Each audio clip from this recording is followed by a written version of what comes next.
So here's a question. Do you want to know what I carry in my bag? I mean, specifically when I'm going to a really stressful thing, which for me is a live blog or like a hands-on situation.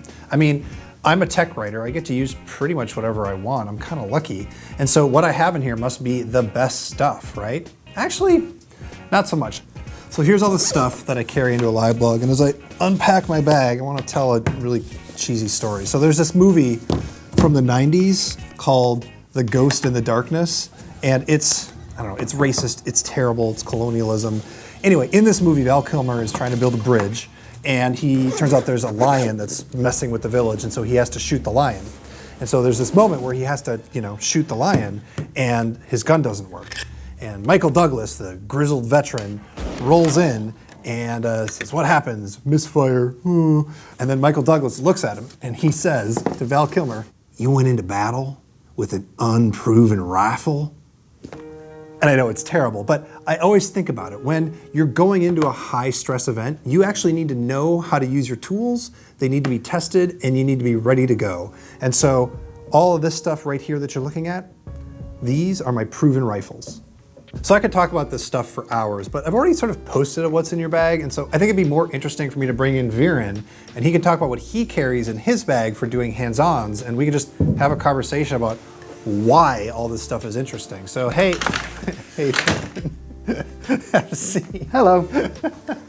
How's it going, Dieter? Awesome, how are you? All right, this might take a minute. Okay.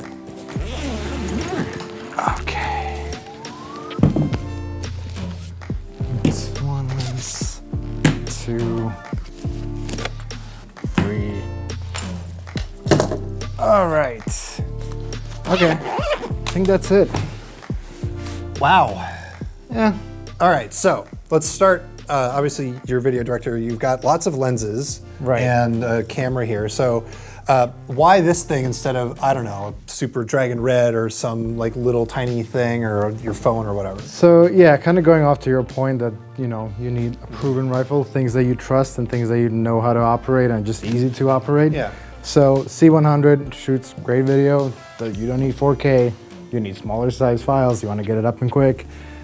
Same thing with lenses. We don't have the super sharp best lenses. This is a 17 to 55. What's good about it is that it's image stabilizer. Okay. Because we shoot on actually, let me grab it, on monopods, not tripods. Okay. You gotta keep them stable. Same thing actually here. We don't have the nicest fluid drag, video head. This one is solid because it's not too heavy and we walk around in these events. And then we have the wide angle because if you watch our channel, we love our wide angles. Yeah. And macro for any, connectors, headphone jacks, although those are extinct. Right. And so on. Yeah, so for me, like you'll see I have an iPad here, which like I super don't live blog from an iPad, but I have it because if I need to, it's a backup. Right. But also I have a cellular one. And so when I go to an event, we usually have a MiFi, and then I have a cellular on this, and then I have Project Fi on this, which can get me Sprint.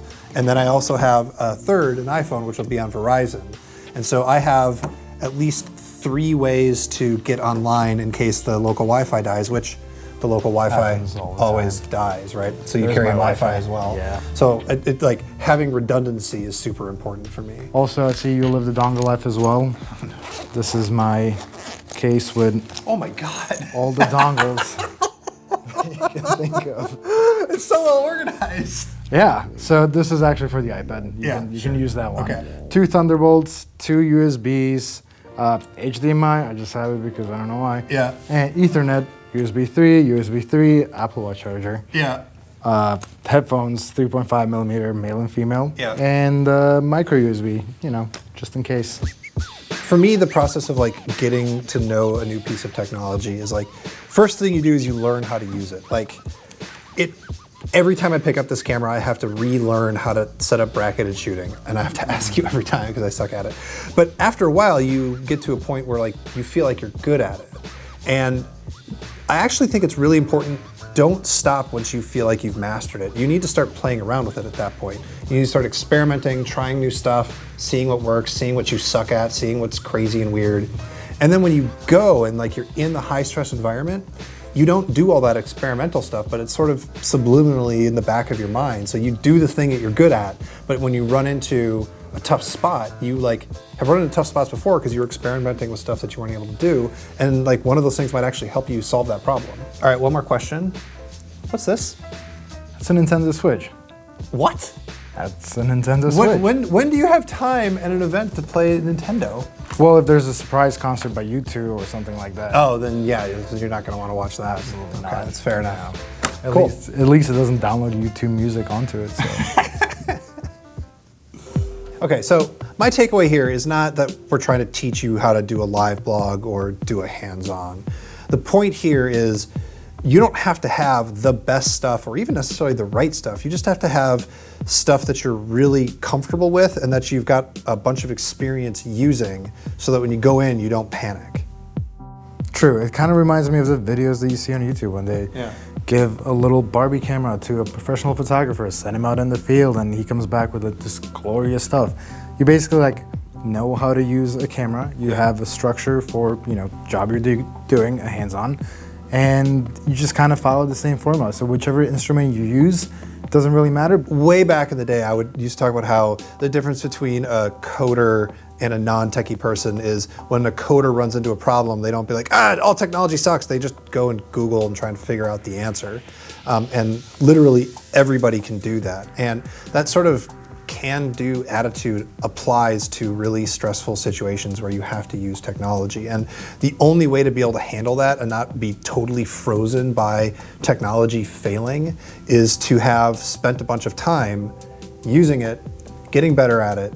And it's not about being the best at it. It's about having experimented with it and having experienced failures and dealt with it so that when you experience failures in a stressful situation, you're fine. You're like, oh, well, I've solved problems before. I can just do it again.